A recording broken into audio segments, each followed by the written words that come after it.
শেরপুরে আগুনে পুড়ে যাওয়া জেলা নির্বাচন অফিস পরিদর্শন করলেন আঞ্চলিক কর্মকর্তা। INB news desk. দেখুন বিস্তারিত। গত 5 আগস্ট বৈষম্য বিরোধী আন্দোলনে সরকার পতনের সাথে সাথেই একদল দুর্বৃত্ত শেরপুর জেলা নির্বাচন অফিস ও সার্ভার সেন্টারে হামলা চালায়। এই সময় জেলা নির্বাচন অফিসের বিভিন্ন কক্ষে অগ্নিসংযোগ, ভাঙচুর এবং ল্যাপটপ ও কম্পিউটার লুট করে নিয়ে যায় দুর্বৃত্তরা।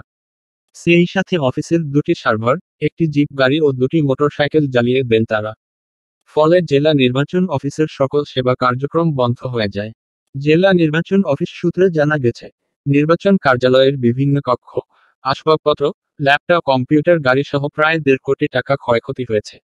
এসব ক্ষয়ক্ষতি সরেজমিনে দেখার জন্য 4 সেপ্টেম্বর বুধবার দুপুরে ময়মনসিংহ বিভাগের আঞ্চলিক কর্মকর্তা বেলায়েত হোসেন চৌধুরী পরিদর্শনে আসেন। এ সময় তার সাথে উপস্থিত ছিলেন অতিরিক্ত আঞ্চলিক কর্মকর্তা আব্দুর রহিম, জেলা শেরপুর জেলা কর্মকর্তা আনোয়ারুল হক এবং সদর উপজেলা কর্মকর্তা ফরিদ উদ্দিন আহমেদ। পরিদর্শনে এসে আঞ্চলিক কর্মকর্তা বেলায়েত হোসেন চৌধুরী জেলা নির্বাচন অফিসের স্বাভাবিক কাজকর্ম চালু করতে এবং ক্ষয়ক্ষতির সংস্কারের দ্রুত পদক্ষেপের আশ্বাস দেন। লাল Mohammad Shahjahan Kibria, Sherpur, 4 September 2024।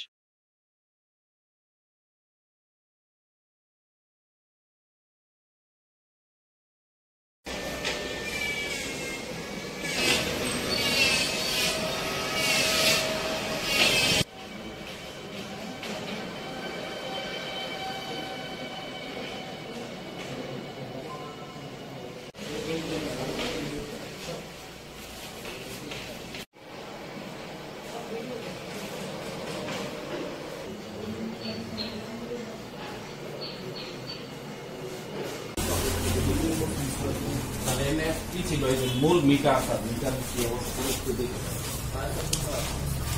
Help desk বিদ্যুতের হিসাবে